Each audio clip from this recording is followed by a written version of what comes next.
An Abilene firefighter having to spend time away from his wife and his 3 young boys after he was exposed to coronavirus on the job. And although he's not tested positive, Lieutenant Shane Hott's been staying in his mom's garage to limit the chance of getting his family sick.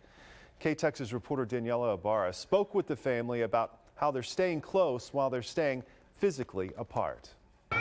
As he looks through this window at his 3 boys' smiling faces, Lieutenant Shane Hott is reminded this is as close as he'll be able to see them for a while.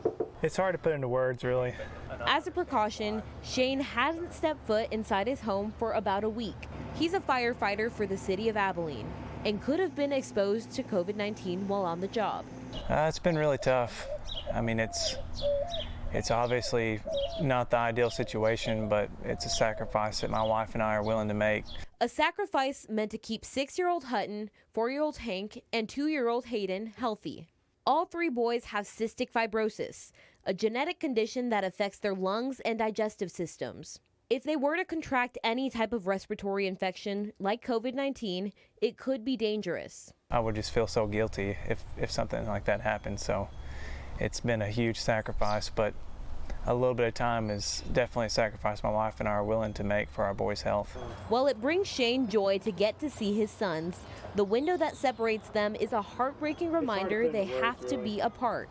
I'm not able to pick them up and hold them, kiss them and hug them, so that's definitely difficult, but that's just the life that we have, and I wouldn't change it for anything. While the Brotherhood of the Abilene Fire Department and family help where they can, Shane says his biggest support through this time has been his wife, Jordana.